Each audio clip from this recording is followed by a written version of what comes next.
Welcome to ஜோலா kitchen. இன்றைக்கி குயிக்காக பால் கொழுக்கட்டை எவ்வளோ சீக்கிரம் செய்யலாங்கிறத பற்றி இந்த வீடியோவில் பார்ப்போம்.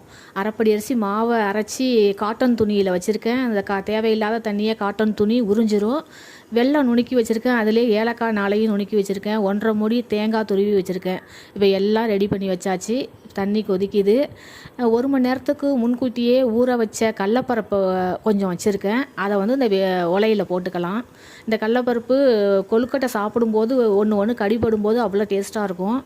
இது வந்து உருட்டி போடும்போது கூட நமக்கு வந்து அந்த பால்குள்ளே அந்த சர்க்கரை பாகு போகாது. இதே மாதிரி ஈஸியாக செய்யும்போது முறுக்கச்சியில் வச்சு பிழிஞ்சு விட்டோம்னா ஈஸியாக பாகுல ஊறி டேஸ்ட்டு கூடுதலாக இருக்கும்.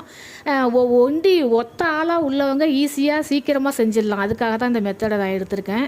இதை ஹாஸ்டல் பசங்க என் பொண்ணு லீவுக்கு வீட்டுக்கு வந்திருந்தா வரும்போது ஏதாவது செஞ்சு எடுத்துகிட்டு வர சொல்லியிருந்தாங்க.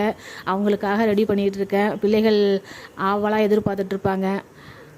கொஞ்சம் கூட குறைய சாப்பிடுவாங்க. அதுக்காக தான் பால் கொழுக்கட்டை கொஞ்சோண்டு செஞ்சால் நிறைய செஞ்சுருக்கேன் பாருங்கள். இது வெந்தோடனே மேலே மிதந்துரும். தனியாக ஒரு தட்டில் நம்ம எடுத்து வச்சுக்கணும். இதே போல் எடுத்து வச்சுட்டு அடுத்தடுத்த உரலை நம்ம புழிஞ்சி விட்டுடலாம்.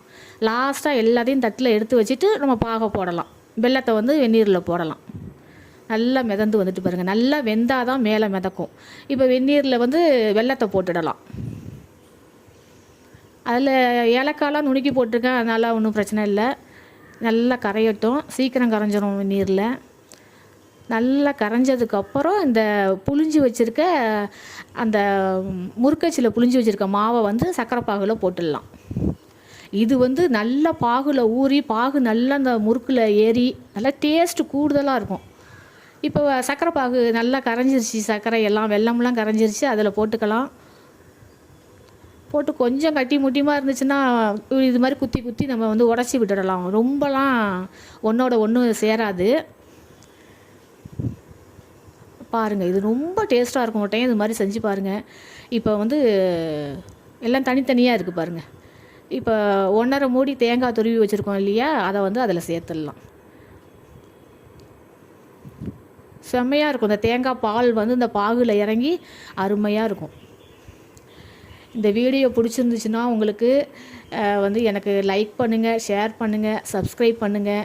வீட்டில் இது மாதிரி ஈஸியாக எவ்வளோ சீக்கிரம் செய்யலாங்கன்னு தான் இதில் காமிச்சிருக்கேன். இது ஒரு 20 நிமிஷத்தில் நான் ஒரு அரைப்படி அரிசி மாவை குயிக்காக செஞ்சுட்டேன். அது மாதிரி செஞ்சு பாருங்கள். நன்றி.